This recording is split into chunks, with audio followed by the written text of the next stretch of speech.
Start clean with Clorox, because Clorox delivers a powerful clean every time. Because messes happen. Because...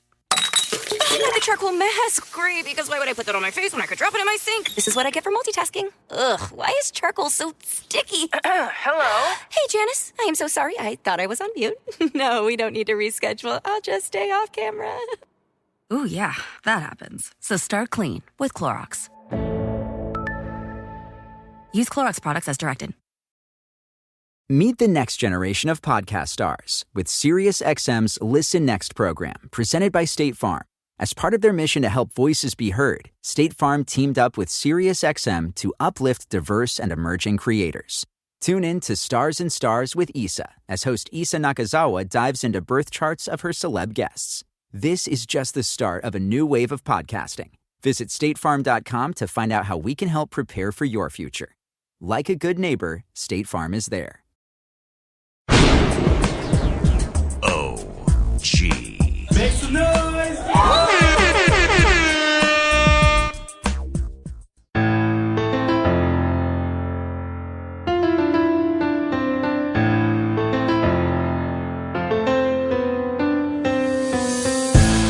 In 1989, at the age of 16, my next guest released his debut album, Kwamè, the Boy Genius, featuring A New Beginning. 3 more albums after that as an MC and tons of producer credits. Kwamè is still going. Kwamè, welcome to Library. Tim Einenkel. Thank you, man. Thank you for having me. Cool. So, as I mentioned, at the age of 16, you released your first album. And I think what people write that a big thing about that album is that you put featuring A New Beginning. Yeah. Which you also produced with Love Bug. The album. Well, go ahead. Okay, go on. I'll let you finish. I was going to say, who were A New Beginning and why have them on your title? So let's clear one thing up. Herbie Love Bug did not produce on the album at all. And it's not a disparaging remark toward Herbie. Right. Herbie was the hottest producer at the time. He got the deal at Atlantic Records, and the deal was for Herbie to produce the album. Mm-hmm.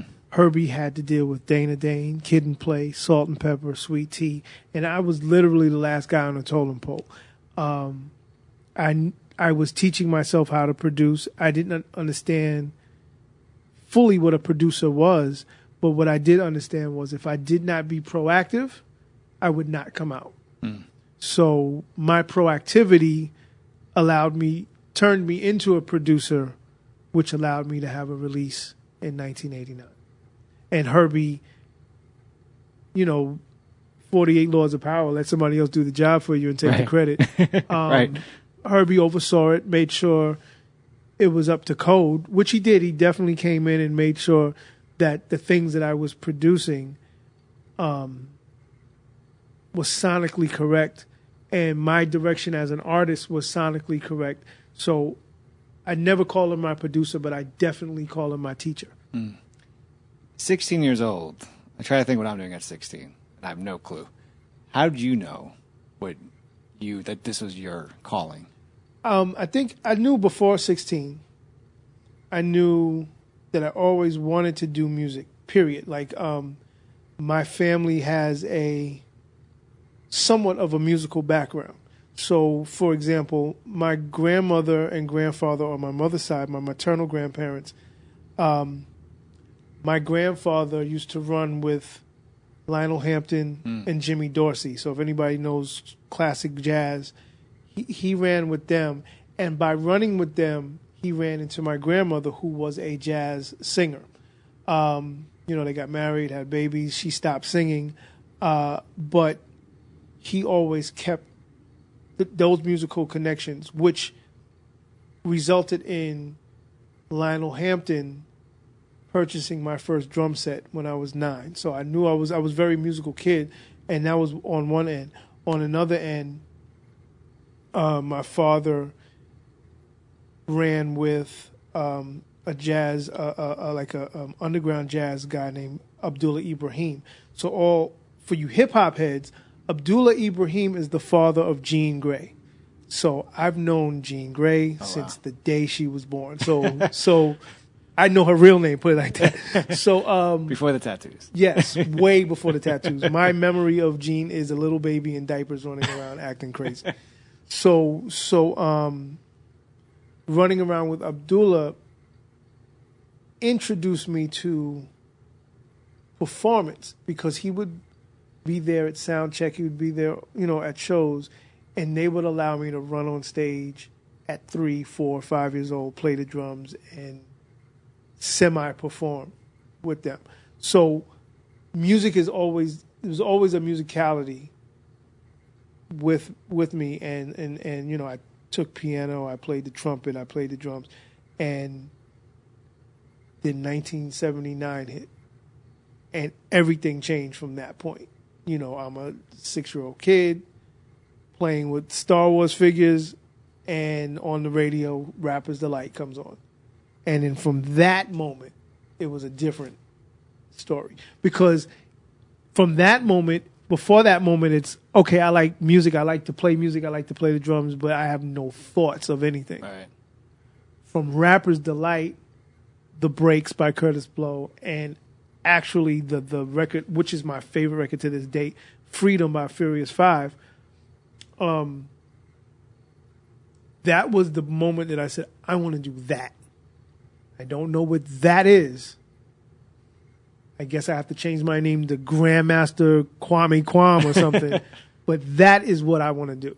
And so I went down the rabbit hole. I was a breakdancer. I was a graffiti artist. I was a beatboxer. I was a DJ. I went down the hip-hop cultural vortex, and that's how I knew what I wanted. What was the reaction from your family when you started to go down that rabbit hole? Well, it was just, okay, he just has a little hobby. You're going to break your neck. Stop dancing like that. Your feet are going to be disfigured. Stop wearing your sneakers untied. Why do you have to wear your hat like this? Or why do you want these big old Cazelle glasses? Or, it was just like, they just thought it was something that kids were into.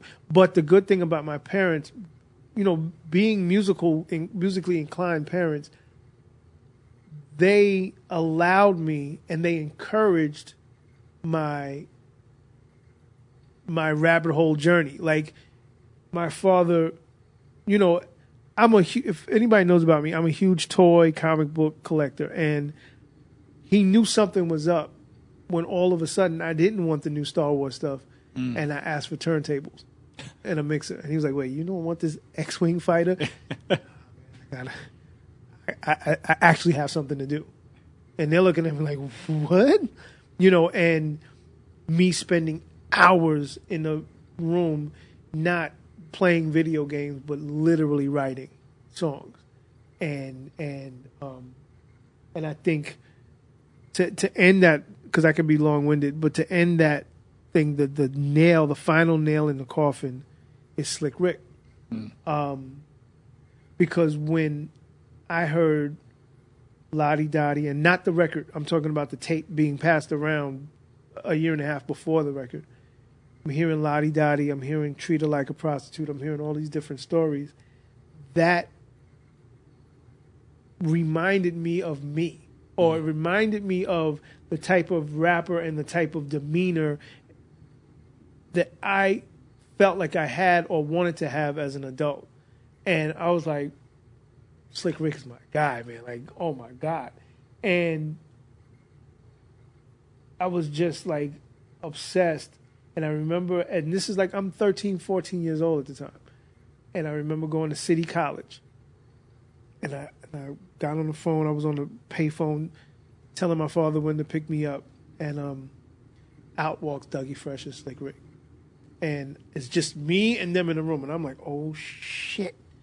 Like Dougie Fresh has this velour Fila suit on, and Slick Rick has, this cool hat on and his shades, and, he dressed like how I dress. And I'm like, yo, that's Slick Rick. Oh my God. There's no videos, there's no pictures of these guys. So when you see them, you're like, oh my goodness. And then he gets out in the audience. First Dougie gets on, and then Dougie gets on with a magician, like the hip-hop magician. I don't even know. His name was Kenny something. I tease Doug about it every day. And the magician starts doing tricks to the hip-hop beats or whatever. And then Slick Rick comes out. And the girls go stupid. And I was like, that's it. period. I know what I want to do for the rest of my life. I want to do that. Now I can visualize it, because before then I've never been to a rap show. I just, I had every record, that was out. I was definitely a record collector and stuff like that, but this is the first show.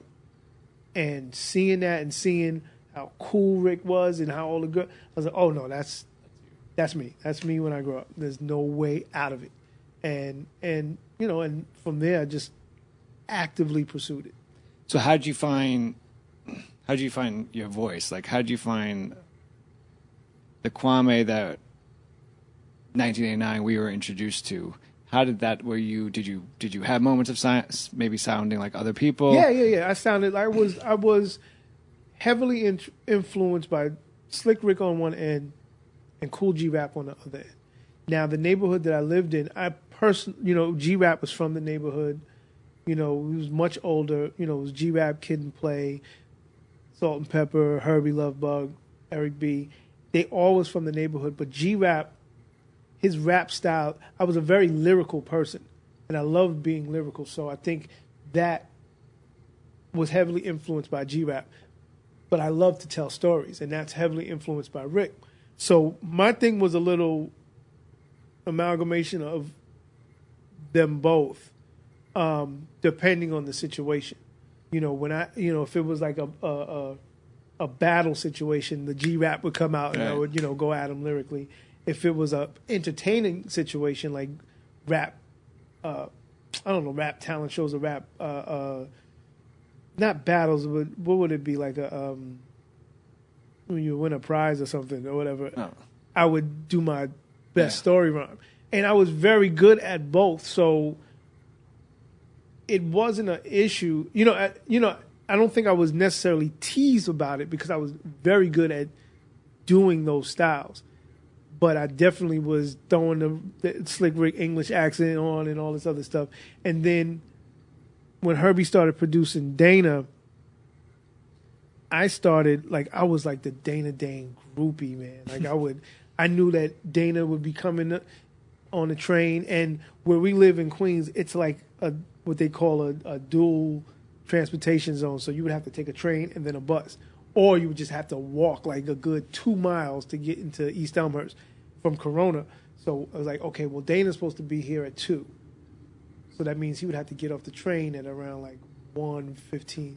I'll be at the train at 1 and just happen to run into Dana. And then walk the whole 2 miles with Dana just all in his neck he'd be like, oh my God, this little kid, will you stop bothering me? But Dana was real cool, and Dana and I developed a real cool relationship, and I felt like that was my validation card to continue with the story rhymes and stuff like that. And seeing that Dana was a little bit different than Rick, it's like, okay, where do I put my flair onto it? And, so I started finding my voice doing that, because now I started to know the people that I'm emulating. And I didn't want G-Rap to think that I'm trying to be like him, and I didn't want Dana to think that I was trying to be like him. So, it was just like, okay, lose the English accent and tell things from your perspective. Mm-hmm. And my perspective was the kid wishing he could be like my song, one of the big boys or whatever, and wanting to be that, but I'm still stuck in this place, and I'm like the odd man out. Where Rick was very braggadocious, Dana was very braggadocious. I wasn't. I was the odd man out. I was the nerd. I was the goofy kid, and tell the stories from that perspective. The last component, I had the worst rap name ever. My rap name was Sweet Daddy, Jazzy K, GQ. That's one name. One name. Or they would call me KGQ. That was the abbreviated name. And Dana and Salt sat me down. And Dana was like, that Jazzy K, Sweet Daddy bullshit is the worst name I've ever heard in my life. Now here my hero is telling me this. He's like, look, man, your name is Kwamè. I don't know anybody with that name. Right. Just use your name. And I'm like, well, Rick does it. Dana does it. I don't want to be Kwame Kwam. He said, yo, just Kwamè. It's very unique. Just do it. And Salt was like, yeah, man, you're making your own beats. You got these songs. Like, you're like a little boy genius or whatever. And I'm like, boom. Kwamè, the boy genius. That was it. Now, to answer A New Beginning, still am. Outside of rap, I was a huge Prince fan. And Morris Day and the Time, Prince and the Revolution. Like, I always wanted a band. I never wanted to come out with just me and the DJ. I always wanted a band. And a lot of times in my early performances, I would perform with bands. But A New Beginning was going to be the hip-hop answer to that. Because everybody in A New Beginning was supposed to play a role, a musical role. So since it was hip-hop, the original New Beginning, we had a beatbox, we had a DJ, we had a singer, a male singer, and a female singer, and then a hype man and dancers. That was going to be the group, A New Beginning. And I thought it was just so cool that instead of having interchangeable people on stage, you show up with a squad. Right. You show up with a group, you show up like a unit, and you show up in a unit that's a unique individual, that are unique individuals that still fit your style. So like Native Tongue, that was a unit, and they all pretty much looked and rolled in the same manner. So A New Beginning, that was our unit, and it was like, we're trying to be something new in hip hop. We don't want to be the guy with the fat rope chain. We don't want to be the guys in the sweatsuits, the Dapper Dan suits, or anything like that.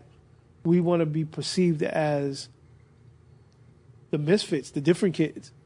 Because that's what all the music is about. We're the different kids in school. We're not the kids that get picked on because we know the thugs, we know the nerds, but we're the kids in the middle somewhere that sit at our own table and you just, you hang out with us or you leave us alone. It's one of those things. And so everything was based in that high school mentality, that clique perspective.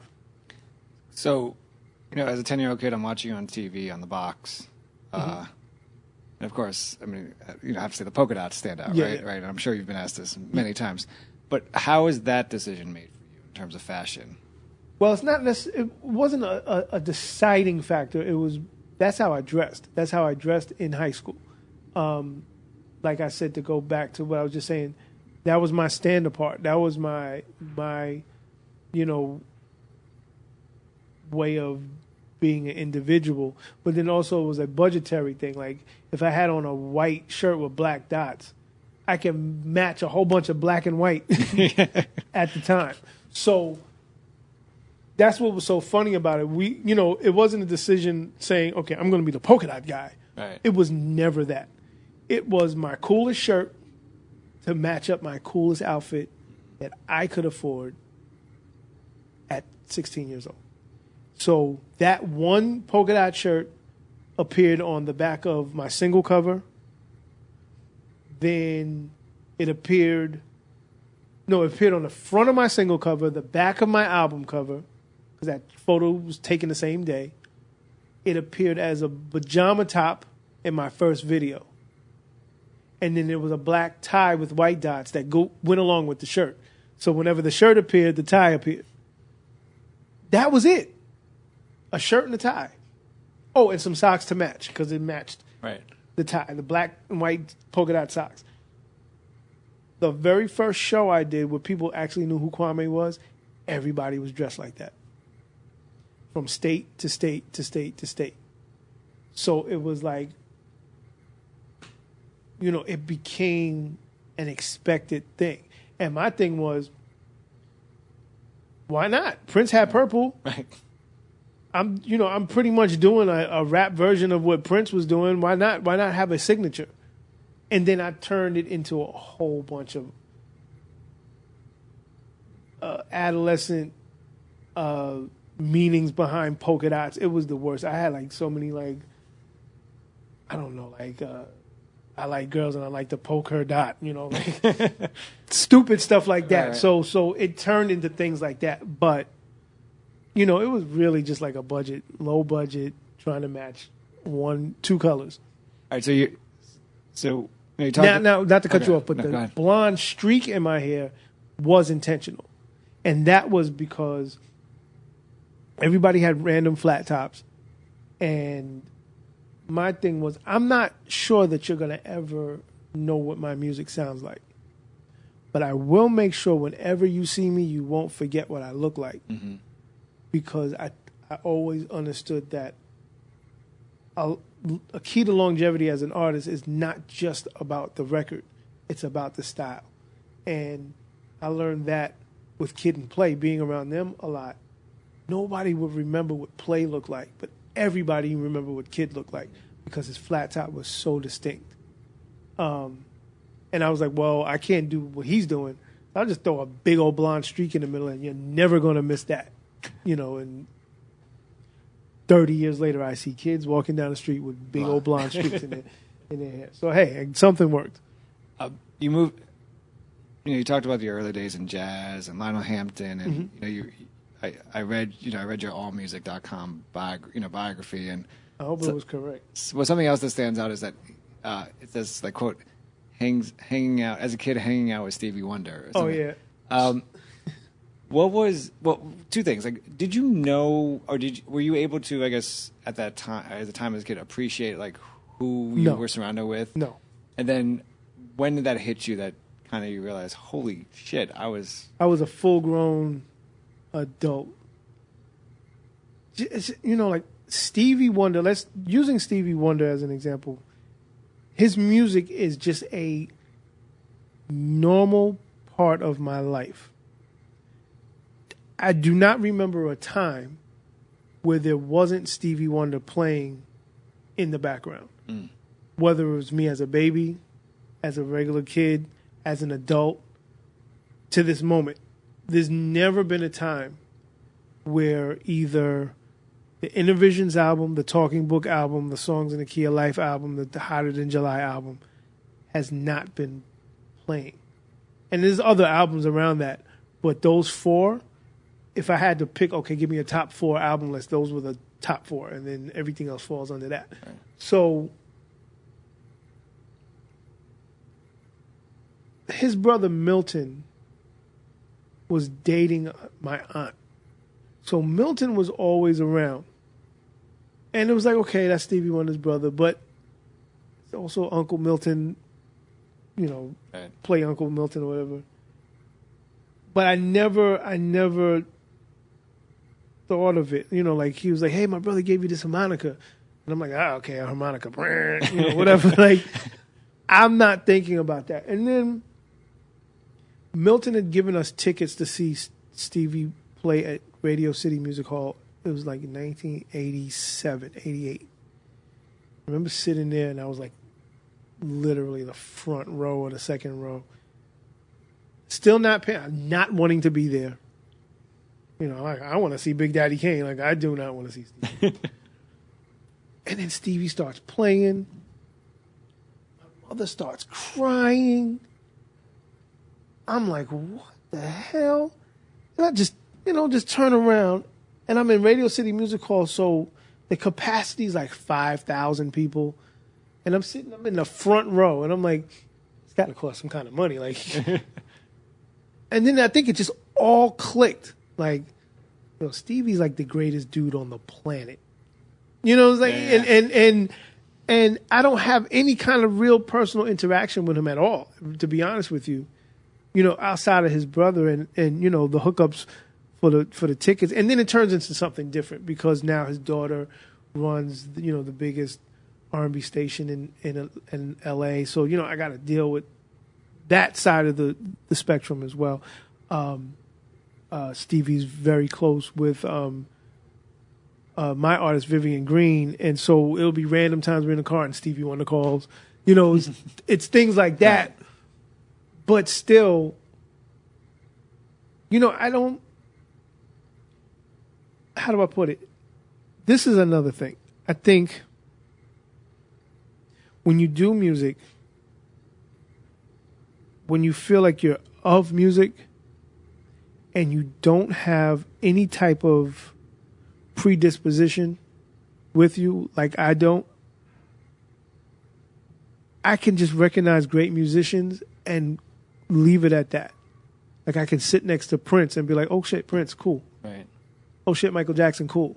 Janet Jackson, because I'm like, they may be at different levels, but we just do the same thing. We're just doing the same thing in different places at different times and at different pay rates. But you got to have that kind of thought about it, because when you start thinking anything above that, your reactions aren't real. You're treating somebody in a different way that they might not even deserve to be treated. Right. So it's like you gotta. So anybody whoever I've worked with or been around or grown up around, I keep it like that, and I've always been like that. When we talked before, we talked about Elmhurst Yes. and where you grew up, and you mentioned the array of like artists that came from there. Yeah. Can you talk about the artists that did come from there, and why do you think, or why is there such a rich history of artists from that neighborhood? So the neighborhood, for anybody who knows the New York City area, or anybody outside the New York City area, get a map and you look at Queens, and right next to LaGuardia Airport, there's two neighboring neighborhoods that pretty much act as one neighborhood. It's called East Elmhurst, Corona. And I want to say late 40s, mid to late 40s, I think you had a lot of artists that were in the New York City area living in Harlem or living in the city. And I think when economics and race relations started to improve for black people in New York, or just black entertainers, they started to move out to what we consider the suburbs. And a lot of entertainers moved to Queens, moved to that part of Queens because it's literally 10 minutes from the city. With no traffic, I can literally be in any part of the city 10, 15 minutes from that part of Queens. And pre-LaGuardia Airport, it was a lot of the homes were waterfront properties as well. So if you were doing well at that time in the 40s, it was kind of cool. You have a house off the water, you're in Queens, Queens was like a little sexy neighborhood, sexy borough to be in outside of, showing that you were established. Also, back to race, that area was very tolerant to interracial couples.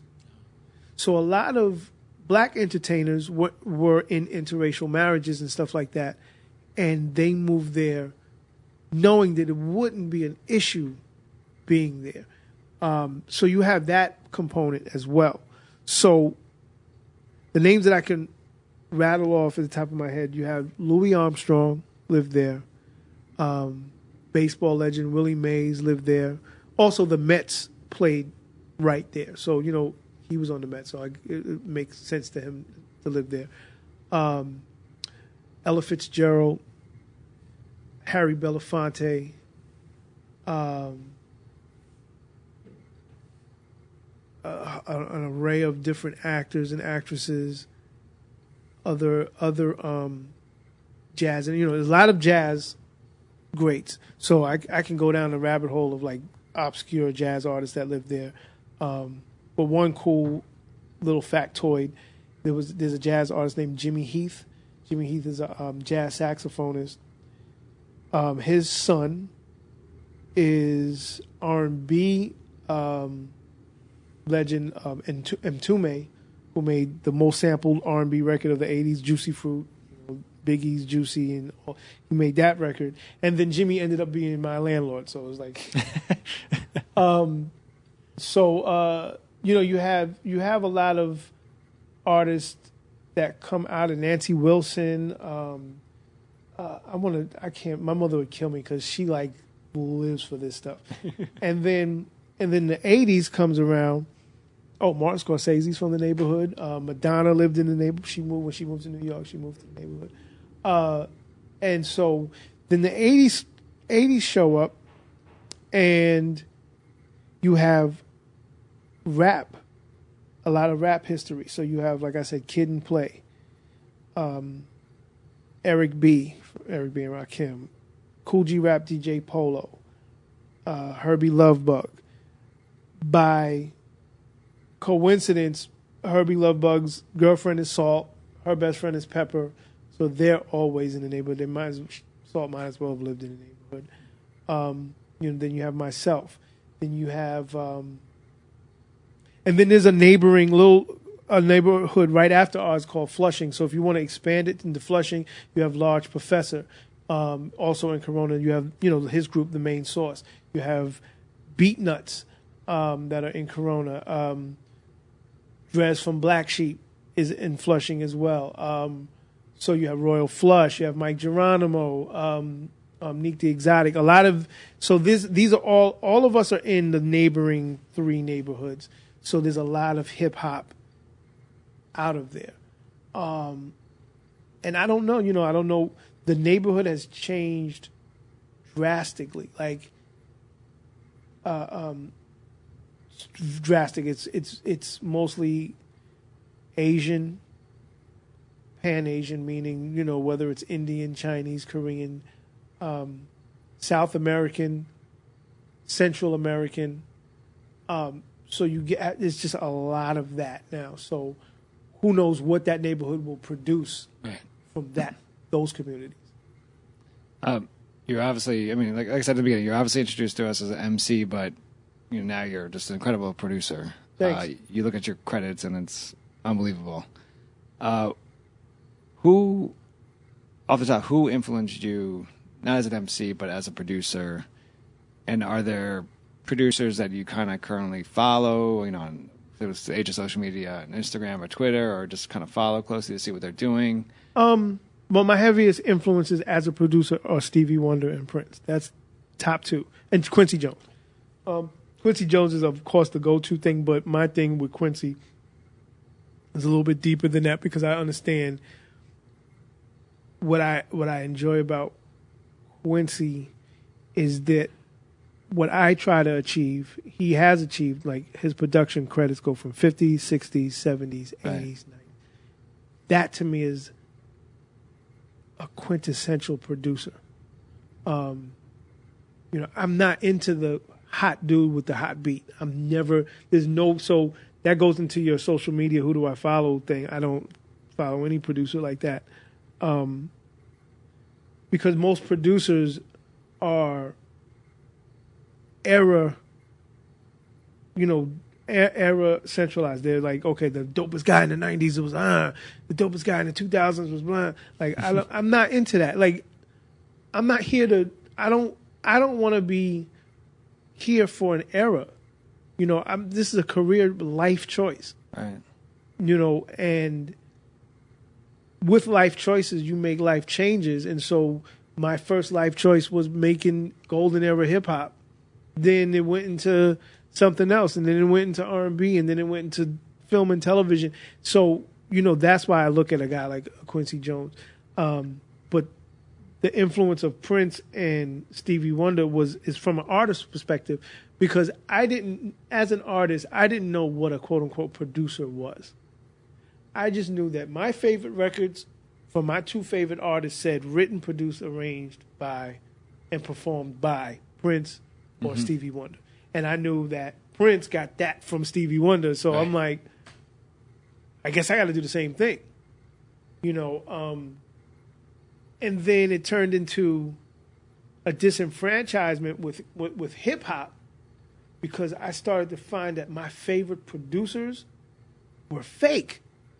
They were just slapping their names on some kid who's busting his ass in the room making a beat, and you're slapping your name on it, and now you got a hit record, and you're still the quote-unquote greatest producer alive at the time because you bought a $500 beat from somebody. Right. So a lot of hip-hop and R&B guys, I just don't respect. I'll be honest with you, I can't do it. And I don't know who's real and who's fake, and I think that in the hip-hop R&B world, let me take that back. I don't disrespect them. That's a very poor choice of words. I don't respect them. I respect that they found ways to be very rich and create longevity for themselves. So I can't not respect that. I don't respect or I don't like the lack of craftsmanship. You can be an executive producer and let this new guy live and grow. Right. So I don't understand how age and money stops you from being creative. I just don't get it, because I see 80-year-old jazz musicians every day, dope as hell.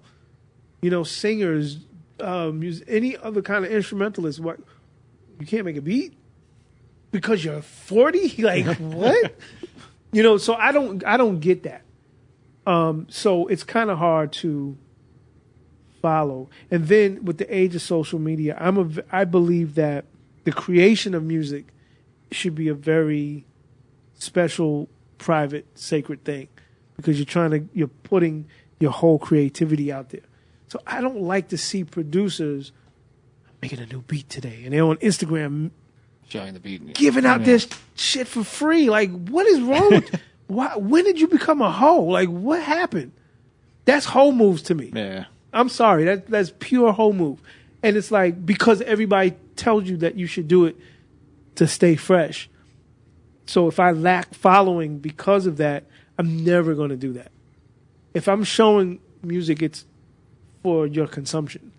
You know, I don't, unless I'm giving a tutorial about something or somebody's doing, that's cool. But, you don't have to do all of that. I don't know. It's a turnoff for me. I'm sorry. And, no disrespect to producers that like to do that. And they'll say, well, I just make another beat. Like, you're just putting your stuff out there to get jacked. Super jacked. Right. Like, why? And I'm from that era. Like, you got to be original. You shouldn't jack anybody's thing. Come up with your own stuff. So I think that's the only old school thing that super sits with me. And I don't know. I just, but there are people that I like. I do respect. I respect, like, newer kids when I hear like, even like trap stuff that I don't necessarily mess with, but somebody say let's say a Mike Will. I respect that he created a sound that everybody likes to follow. Right. And my favorite producers, throughout the years has always been, of course, a Primo, of course, Q-Tip, of course, Pharrell, of course, Dre, when like Dre was really making his beats. There's been just a lot of different people that I appreciate, and I do appreciate when you come with your own sound. I had a conversation with you about Dilla, that my appreciation for Dilla came later after researching Dilla. I understood that Dilla had his own sound. I appreciated it for what it was at the time that it was, but I have an extra special appreciation for it now, seeing how broad it was. And I appreciate the producer that tricks me. Right. I don't appreciate the producer that tricks me because you took somebody else's beat and you put your name on it. So what does your production consist of? I mean, is it live instrumental? Is it 808s? Is it samples? I think I try to. Well, I try to make myself. I feel like I want to be like a tailor, and my production will consist of whatever the artist that's put in front of me requires. So if somebody just requires an electro sound, I'm pulling out that. If it's a classic, like a contemporary R&B stuff, I try to find the elements that make that work. I want to be able to make things that custom fit to an artist, but yet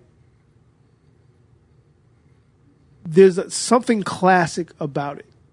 Like if I had to be anybody, I'm like the Ralph Lauren. I want to be Ralph Lauren of or J. Crew of producers. Meaning there's something contemporary, but there's always a classic fit to it. So when I say that, whatever the genre of music, I want to make sure that there is some sort of human element to it, meaning whether it's a great keyboard player, whether I'm playing a keyboard, whether it's a drummer, whether it's a real string player, real guitar player, something, there's a human element to it because that gives it a classic feel. The vibe of it can bring you back to a certain time, but yet feel modern at the same time. So even if it's 90s retro, 80s retro, 70s retro, 60s retro, I always want that piece of something classic inside the track, no matter what it is. I want to ask you about Talib Kweli. Okay. You produced a track off of his Eardrum album, Listen. Yep. And I want to ask you about him because I always felt, and you read interviews with him, and I've interviewed him myself, he knows his music. Yep. Obviously, I mean, what he grew up on, he was very influenced by jazz, and we're at a time. There's a question here. We're at a time now where, like yourself, you grew up, like you said, you grew up on jazz. We're at a time and started to grow up on hip hop, but then we're at a time now where hip hop kids are growing up on rap music. Yep. It's not necessarily jazz music. Yep. As a producer, is it easier? Is it harder to work with a musician or an artist that has grown up on just rap music versus like a Talib Kweli who's grown up on so much more other music? I think, working with somebody like a Talib, it's a mutual respect, eye-to-eye thing. So you can have a certain type of conversation. Working with a kid that just grew up on hip-hop, it's a teacher-student situation. So I think it's a case-by-case basis. With the times that I worked with Talib, I think Listen was the record that was released, but we did other records. And his manager at the time was a good friend of mine. So we've been around each other, and the discussions that we have based on music, which result into music, like I said, it's from a equal playing field perspective. I'm not going to say it's difficult. It's just different trying to work with a newer generation artist, because a lot of times you have to weed through how serious this artist is. Now, to give you a better perspective, going back to Talib, let's just say Talib was a slacker. He's not, but just say he was. An artist like Talib who's a slacker, the things they slack off on would be maybe a woman, maybe smoking, maybe drinking. But when they come to the studio, there's still a perspective that they'll have. They could be late. They could be, slow to work. But they have a perspective and they know why they're working. Where a younger generation slacker, and I'm giving the worst case scenarios because the best case scenarios are all the same. Right. Somebody about their business, they're willing to listen, learn, and work. So worst case scenario, that slacker, there's a different element to slacking now, because current rappers, they make 10 times more money. Right.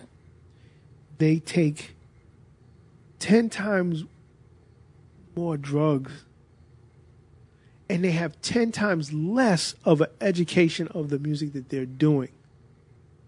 So all they care about is being in the right now. And a part of being in the right now is a lot of slack time. So it's very difficult to make those kind of records. When they get done, they get done. And I tried.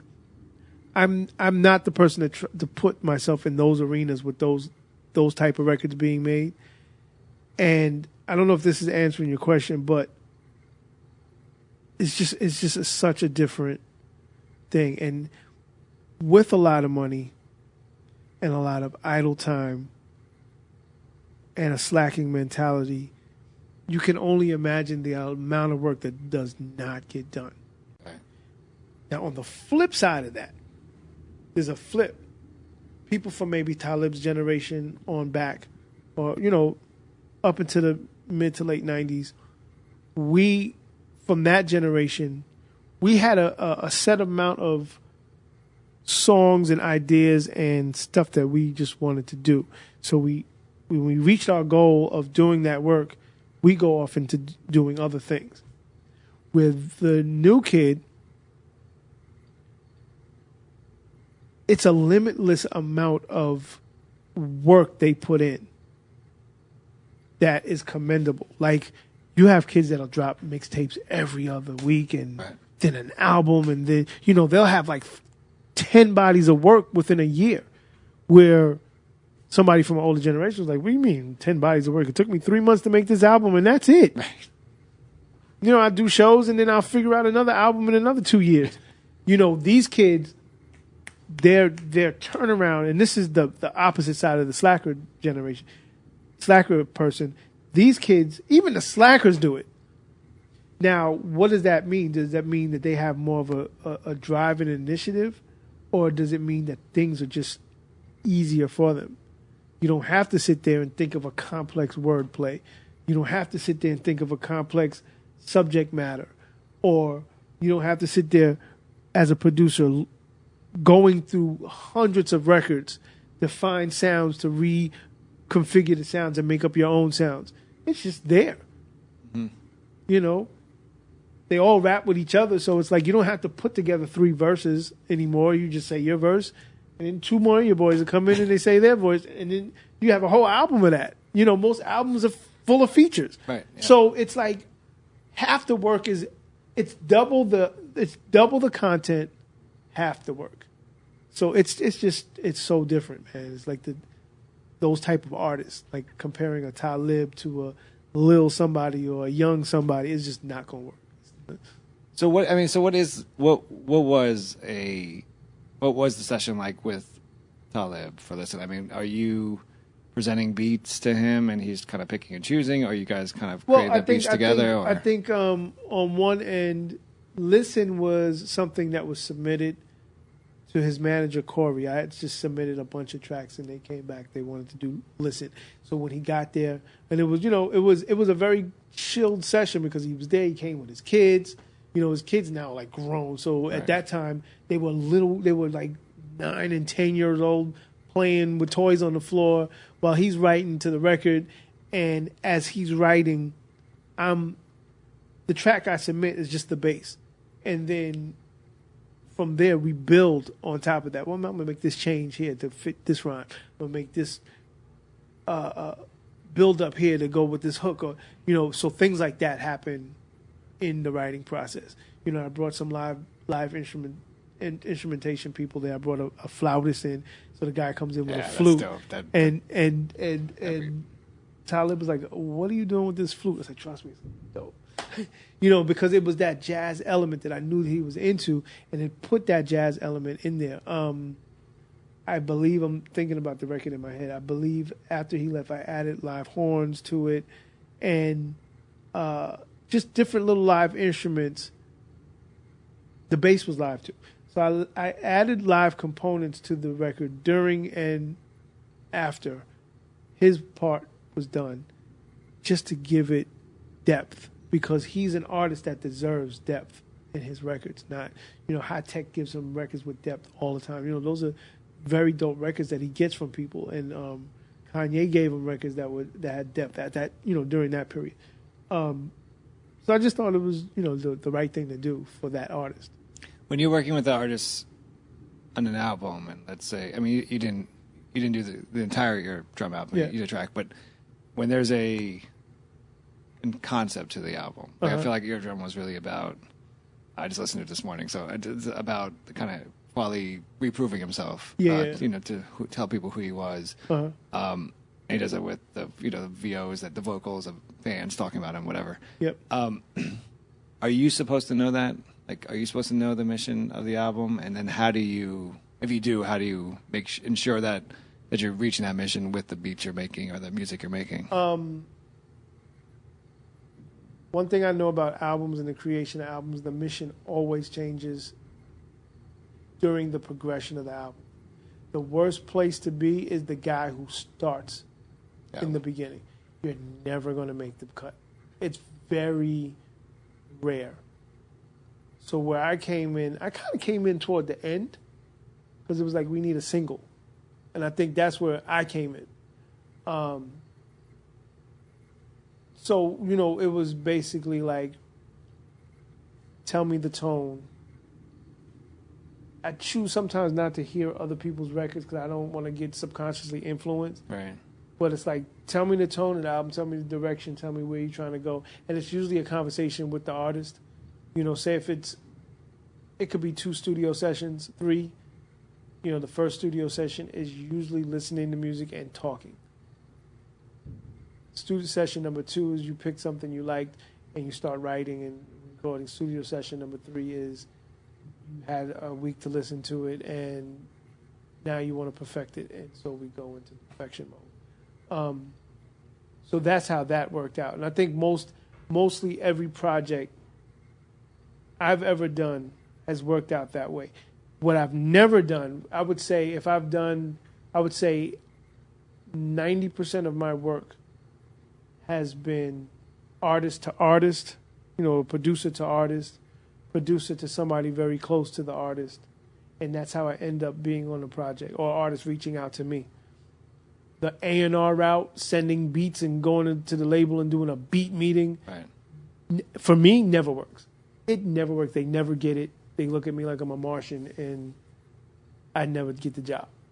But artists understand. You can talk to art. Like I think that's the unique thing about me as a producer. I can speak to an artist, and in their language, and I don't come across like a suit. You know, I speak in their language, and we create from that point. You've worked with Kwali, you've worked with Skills, you worked with Chino XL. Yes. You've worked with Keisha Cole, Chingy, Jonte Moore. That's a very wide range of people of artists. Is Chingy and Chino XL in the same room? That's a funny episode. I was like, they both start with a C, so Yeah. we're good. Is there a common like attribute that all these artists have that kind of draws you to them? Yes, actually. Yes. Believe it or not, because, you know, everybody's a fan of somebody and not a fan of somebody else. Believe it or not, everybody who I've worked with is great at what they do and how they do it. You know, Keisha is a very passionate songwriter. And she puts that passion in her records, whether you're a Keisha Cole fan or not. She's 100% passionate about what she does. Chino XL is a very passionate lyricist. He is great at what he does. Skills is great at what he does as a lyricist as well, and he's a passionate songwriter. So I think everybody who I've ever worked with had a passion and a want for their thing. Even a Chingy, where Chingy may not have the quote-unquote hip-hop credibility or whatever, but working with Chingy, we started working because we were working on a soundtrack for a movie. And I didn't know what to expect working with him because I wasn't really a Chingy fan like that. But he wanted to be better at what he did. He wanted to, you know, not just be the party guy, and he knew how to be a lyrical guy at the same time, and he knew when to dial it back and fit the role, and he was good at that. The top of that whole list is working with Will Smith, where people would tell me, "Don't do it. He's so corny." But I've never seen anybody so passionate and dedicated to their work. If he wasn't, he wouldn't be the quote-unquote Will Smith that we all know that he is. So just because he's not Rakim or Jay-Z or whatever, that doesn't make him any less passionate and skillful at the things that he does. He would not have sold tons of millions of records. You know, even the album that we did, which was, you know, up to this date, his last record, and the single that I did up to this date, his last hit, whether you were in the 50s, you know, when the record came out, everybody was in the 50 Cent and Jay-Z and all that stuff. Right. We still had a #1 record in 15 countries around the world. because we were both passionate about the song we were making, and so I think that is a common thread that all these diverse artists have in common. And I think that's what draws them to me and draws me to them. Because, it's so funny. And I'm not really, I don't like to name drop or anything, but I got to use this quote. I was out to dinner with D.L. Hughley a month ago. And I never met him before. It was the first time meeting him. And he's like, I want to tell you something about you as a producer. The one thing I notice about you as a producer is that I can tell that you try to do your best job with anybody you produce. Just listening to music. You may not be Timbaland, Dr. Dre level or whatever, but you can tell that you didn't just give away a beat. And I think, and I accepted it and I appreciated it and I never really thought about it, but it's the truth. And I think every artist that I've ever worked with, big or small, put their best foot forward. And we both put our best foot forward. And luckily, I've never had I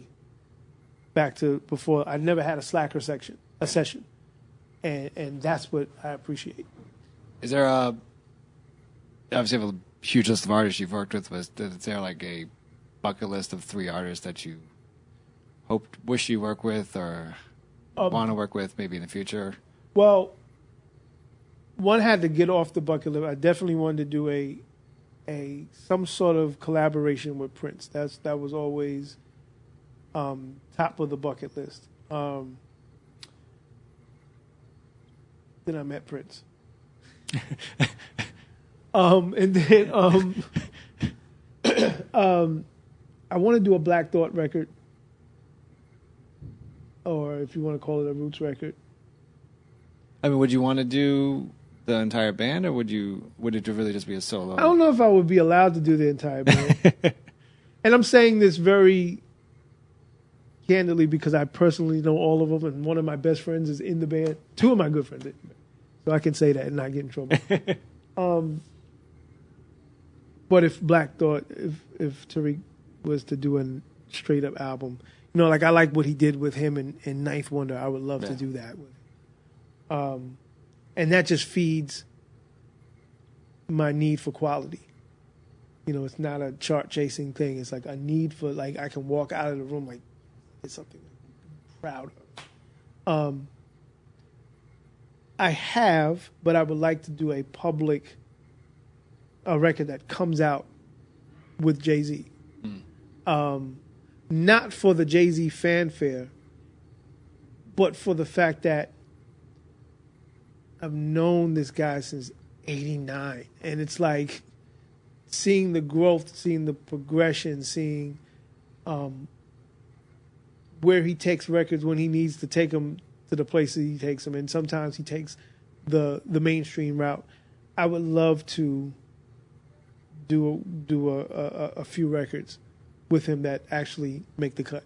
Like I said, I've done records that haven't made the cut. Would there be would the record be a certain era Jay-Z, or no? It would be. I would want it to be Jay-Z at however old he is at the time, telling things from his perspective of where he's at in his life. Like, I don't want to make, no disrespect, but I don't want to make the DJ Khaled Jay-Z record or the Migos Jay-Z record. I'm never want to make that. I want to make the record that Jay-Z wants to make but doesn't need to make. That's the record I want to make. I don't care. We could both be 2 old men, figuring it out. Right. I would want to do that. And that's kind of what I always wanted to do with Prince. Like, when I was a kid, I was like, I always want to work with Prince, but I want to work with 60-year-old Prince.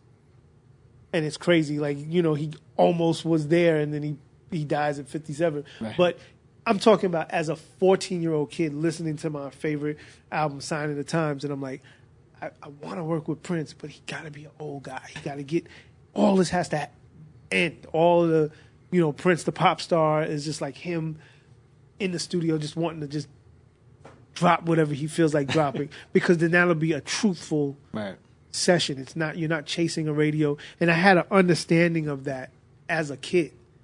So I think all the people I tell this man this all the time. I call up Big Daddy Kane and I say, well, when are we going to do an album? Just because, I want to do a Big Daddy Kane album.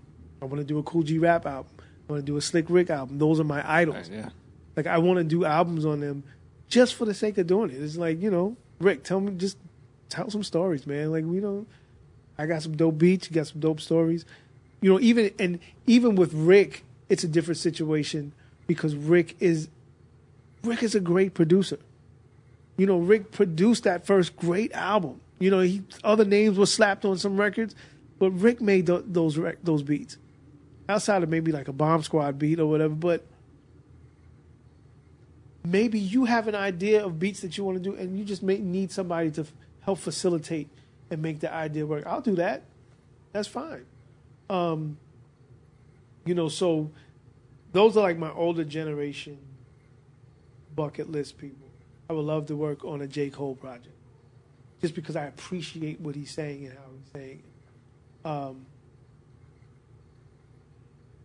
And it's so funny, I want to do a Tekashi 6ix9ine record.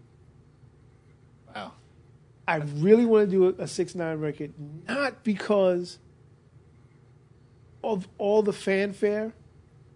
I want to make a legitimately dope record that even the people that don't mess with him could say, yo, this record is ill. That's just like a posturing thing. Like, okay, I just made an ill 6ix9ine record, and you wouldn't believe it when you heard it, but when that thing drops, it's like, oh my God, what were they thinking? I don't know. It'll probably never happen, but what I'm saying is that's just like my weird moment that I want to do. And then there's a bunch of like, I guess my bucket list is getting long. I guess I always wanted to do an Alicia Keys record. I always wanted to do one. Mary J was on my bucket list. I scratched that. Who else though? See, my artists are weird. Like, there's an artist named Feist. I want to work with Feist so bad. Like, most people won't even know who Feist is. Feist is this French-Canadian alternative artist that is just dope to me. I love the Black Keys. I want to do a record with them. I love this other group called Alabama Shakes. I want to do a record with them. Just it's all over the place. You can't pin me down, man. And I want to do a film score for a superhero movie. Anyone. I will body it. Now that's when I start to brag. I don't brag about anything. Give me any superhero soundtrack. Do it. Bodies on the ground. When did you get into that? When did you get into composing and? Oh, always. I always wanted to do it, and I think I fell into it by accident. I did a record for R&B artist Tweet, and a music supervisor loved that record and asked would I be interested in doing records, for some films and stuff. And I think the first record that I did before that was this HBO movie called Dancing in September. And the soundtrack got nominated for an Emmy. I was like, oh, man, I'm about to catch an award and out of nowhere. And that's how I kind of got into it, but I was still approaching it as an artist. So I was just making Kwamè records for that song, for that movie. But then the first official thing was the film Step Up. And I sat with the director and the music supervisor, and they came to a studio session. And if anybody's familiar with the movie Step Up, the director, Ann, was like, we want to make the lead character kind of like you, if you really think about it. Like, so that I was pretty much like a consultant for Mario's character in the movie. And then they would give me scenes, and then I started composing stuff for the scenes. And then from there, I was like, this is kind of dope because it's challenging work. It's challenging because making a record, you're just kind of on an open playing field. But doing films, it's like they give you a 10-second scene. And you got to figure it all out in 10 seconds. You got to do your changes. Like, for example, there's a Sandra Bullock movie, The Proposal. Sandra Bullock, Ryan Reynolds. And he sent me this scene. And it's so funny because it came on TV the other day and it gave me, like, PTSD. They sent me the scene. Sandra Bullock is in the forest. And it's her and I think Betty White. And they're in this forest. And she's supposed to be doing a fertility dance. So when they film it, the scene that I get is like straight raw film. It's nothing. She's just making up whatever at the time. She's dancing. She's singing stuff. And off the top of her head, she starts singing Little John. You know, she's just bugging out. So they say, okay, we need you to put a beat behind that. We need like a tribal beat for this 15-second dance she's doing. I said, well, she's singing Little John. Can I just make like a little... No, we're not going to license that record at all. It's bad enough she's singing to the window, to the wall. I'm like, all right, well... And I'm thinking, how does Sandra Bullock even know this record? So I'm making these beats, and I have like conga players in the thing, and we're doing it. And the way she's dancing, she's not on beat. So we have to look at her and make this music go fast, slow, medium, all in 15 seconds. Send it in. Just for when the movie comes out, it's the Little John record in the background. So it's weird. The other day, I hear her doing the dancing in the back, and I never saw the movie. So I'm like, how the hell did you get that thing? I was like, oh, the movie's on. That thing took 2 weeks of my life. I will never forget that scene. I never want to hear it again. But the challenge is great. It's like, I love it. I love the challenge and the musicality that you could put into it. Simplicity. There was one thing, there was a movie called Beverly Hills Chihuahua. And it was so racist, man. Like I'm glad I didn't make this cut. And the good thing is if you don't make the cut, you still get paid. Oh, no. But they wanted me to make a beat and rap like the Chihuahua in a Mexican accent. And I did it. And after I did, I was like, yo, this is the most racist shit I've ever done it, ever seen it. I can't turn this in. I can't do it. Can't do it. That was my moral high point. But, somebody else, there was, I don't think it ever, the movie came out, but the things that they wanted never took place. And I think I am on that movie as well. But that's the weird thing, because you're getting direction from non-musical executives to do crazy stuff. So that's the downside to it, but the upside is you're super challenging yourself. It's like algebra times 50 of, so it's crazy. It's calculus music. It's real crazy. I want to ask you about Chuck D, but first, what you just said about the Chihuahua thing. Uh-huh. As a producer, how much does lyrical, not just the flow of something of someone, but the lyrical content play a role for you? Are you supposed to not to be so extreme, but are you supposed to care what the person's saying? It's my job to make sure that it's good. See, it's a lot of the difference between a beat maker and a producer. A beat maker hands a beat in and lets the artist run wild.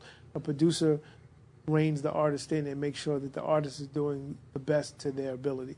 So if an artist has a rhyme and it sucks, you have to tell them it sucks. It's up to you to do that. If you don't do it, the audience doesn't know, but the inside business knows that you're not a good producer. And your work gets penalized for that. So it plays a big role. And then on top of that, if you're not good, I'm not interested. And if I'm not interested in the studio session, I tune out immediately. And then the work suffers. Or the work suffers at that time, but then it turns into me having to make up for it by throwing a bunch of bells and whistles on the record and somebody can't sing, auto-tuning, and somebody can't rap right, moving, making sure their stuff is falling on beat. And so the more talent, the more interested I am. So when I told Chuck that I met you and I sent him a text, I met Kwamè. He's like, oh, boom. Yeah. And then he said, we used to call him the Prince of Hip Hop. One, did you know that? And two, what's your reaction? I think it's weird. I never thought anybody would think that. And I never, even though I'm heavily Prince influenced in the back of my mind, but I got to give a Chuck D story. Two, actually. That was my next question. Yeah. You told me to remind you. Yes. Two Chuck D stories. The first Chuck D story, it's a Chuck D / MC Hammer story. When I first came out and had 2 records sold, for some reason, I had a chip on my shoulder like if I had sold 20 million. I do not know why. I felt that I think it was a defense mechanism. Honestly, I thought that I was dope, but I didn't think anybody else would think I was dope, so I needed to act dope. And the first tour I was put on was a Public Enemy NWA tour. And Public Enemy, well, if anybody seen the Straight Outta Compton movie, that tour that they were on, I was on that tour. And it was Public Enemy, NWA, MC Hammer, Eazy-E. And I remember being in the lobby of the hotel and like standing there and just like posing, like literally posing. Being so like corny, man. It's just, and I remember my radio rep saying, yo, you should say hi to Chuck D and them when they come in and thank them for being on, letting you be on the tour. And in my mind, I'm like, I'm not saying hi to nobody. I'm Kwamè, man. I'm not going, like 17-year-old asshole. And then in comes Flavor and Chuck. And they immediately come over to me. Oh, man. And they give me a hug. And they're so gracious and ingratiating. And I'm like, here are these guys, platinum selling artists. I'm on their shit. And they're treating me like this. Right. You would think I would learn my lesson. Literally, a couple of days later, same thing. We're in the radio station. MC Hammer is already in, like, he's doing an interview, and I'm next. And I'm a New York guy, so I'm super lyrical. If it's not Rakim, Kane, G-Rap, I don't want to hear it. Right, yeah. I'm never going to like MC Hammer. And then he has a record dissing Run DMC. I'm not rocking with him. Oh, you should congratulate him. He just went gold. Like, this is before he went 20 times platinum. He just went gold. I'm like, oh, hell no. And I said that. I was like, no way. I'm never. Hammer comes out and kneels. He's like, he gets on his knees and he's like, yo, Kwam, we love you in the Bay, man. Yo, man, we love your records, man. I bump your records all the time, man. It's such a pleasure meeting you, man. And from that moment, humility has been my middle name. I've never had an air about myself, but it was based on a literally 2-day experience with Chuck and then Hammer to totally bring me up to speed. And whenever I see Chuck, it's always a great word of advice. Chuck was like, the last thing I heard from Chuck when he was telling me, he was like, yo, man, I don't have nothing to say, man. Just drop records. Why are you not dropping records? I'm like, oh, I produce all this. He said, no, man, no. You. Why are you not dropping records? What is wrong with you? And I said to myself, hey, you know what? I don't even know why I'm not dropping records. But that stuck. And from that moment, I started recording. But the best story I have with Chuck was St. Thomas, Virgin Islands. And we were performing there, me and Salt and Pepper, and I would always go to like these random high schools because I was of that age, so all the kids would know me. So I would go to these high schools. So I went to this high school in St. Thomas, and they wanted me to perform and do a song. And I was like, no, I'm not here to perform. I'm back on my bullshit. I'm here to just say hi and go. Like, I'm not, you're not paying me to perform. And this one kid was like, you're not going to perform? I was like, well, Chuck D would have done it. Chuck D was here and he would have done it. He did it last week. You can't be like Chuck D. And then all these kids were like, Chuck D would have done it. I was like, you know what? Give me that mic, man. You're not going to have Chuck D stand me up. But, it was back to the humility of it all. And that's where I hold Chuck in a special place, because he just reminds me of being as humble as you possibly can.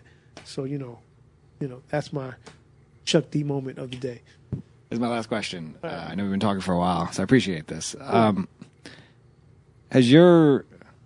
Two things. Has your mission, when you first, 1979, first heard it, has your mission in hip hop, or just in music, how has that changed, or has it changed since when you first heard 1979 to being an MC, being a producer, to now? I don't think it's ever changed.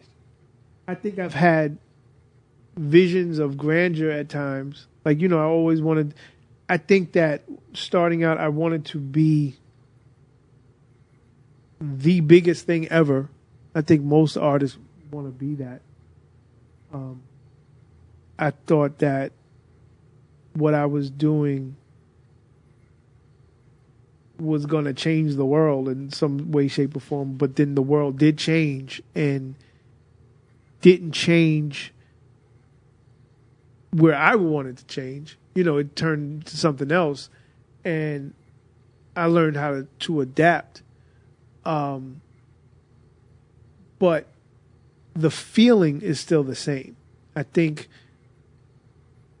I'm still as energized as I've ever been, and as inspired as I've ever been, and curious about music as I've ever been. And then on the flip side, and it's not a negative, I still feel like 100% an alien when it comes to the landscape of music. I still feel like the outsider, misfit guy. So I don't think I don't know if my mission was to ever be the insider. Right. But so those missions being the same thing, or those outlooks being the same thing, I think has been a detriment and an asset. Detrimental because sometimes you have to get out of the original way you think of things or the way you feel about things. And if you keep feeling and thinking one way, you stunt your growth. And I think sometimes that I'm so busy in my musicality, I don't see the growth that I've made. And it is a lot of times where I need to check myself, and then I look back at the landscape like, oh shit, I did all of that. And I still feel like the kid at 1979. I literally do. So it's weird. I don't hold on to moments. I just keep going. And so I think the mission has always been the same. And, the personal mission, my mission was always to be like, I always wanted to live a comfortable life, in the sense of not Bentley, Ferrari comfortable. I just want to be able to buy my comic books. I want to be able to buy all the vintage toys I like. I want to be able to live in the type of place that I like. I want to be able to drive whatever car I like, and it's never going to be something outrageous. Buy as much clothes as I like. That's the juvenile aspect of it. But then it turns into, well, I just want to be able to make sure that my mother's getting older, that she has nothing to worry about. I want to make sure that my kids have nothing to worry about. In the event of grandkids, I want to make sure that they have nothing to worry about. At the same time as buying my comic books and my toys. So when I look at all of that, I say, okay, I guess I got to make some kind of money to do that. You can't do that broke. So I want to be able to be successful enough to take care of, and just be happy. So I think I'm on mission with that. But at the same time, there's another part of me that the mission, the scope of the mission always changes. So it's like telescopes. I may start off with the little home telescope, and now I have a Hubble telescope, and I'm like, oh shit, I can go here now. I didn't think past Venus. I'm looking at the thing past Pluto now, and that's what I really love about a musical journey. It's like you never know where it's going to take you. And that's so cool. I think that's the coolest thing. It's good to have missions and plans, but you always got to keep those plans and missions open, because you don't know where it ends, because it can easily end very quickly, or where it begins. And I honestly believe, and it's not trying to sound like morbid or anything, I'll probably never see the end of it. I probably will never experience the goal, and that goal might turn into something after I'm gone, and you never know. Like, I'm pretty sure Dilla, sitting in his room making beats, did not think or know that he was going to be the Dilla that we know. He didn't, he knew that his health was in question, but he didn't think he was not going to be here to witness how people appreciate him. I don't think Phife understood that how much people appreciated Tribe Called Quest, just because if they understood how much people appreciated, they would have been together always. But it takes the lack of health for Phife for them to even start thinking about it, and the passing of Phife for it to really come together and come to a close. And it's like you don't think about that kind of stuff. You think Prince thought about, well, I think he thought about it, but I don't think he really thought about playing a concert in Atlanta and going home and dying in his elevator. You know what I'm saying? Yeah. And now they're picking at his bones by, his house is a daggone museum and auctioning off his shit and all that kind of stuff. He would have never wanted that to be the end of what he did or what he does. It could go for anybody, Michael Jackson, anybody who, when they end, you never know what the real end result is. So it's like, I just stay on course, man. I just try to keep as fresh as I possibly can. Don't sound like the grumpy old guy, because I know I'm getting older now, and it's like, I don't think so, but I know I am. And just keep it rocking, man. Try to do as much as I can. It's Kwamè, MC, producer, legend. Thank you. Kwamè, thank you so much for joining me at the library with Tim Einenkel. Yes, thank you. Cool. Thanks so much for doing this, man. Thank you.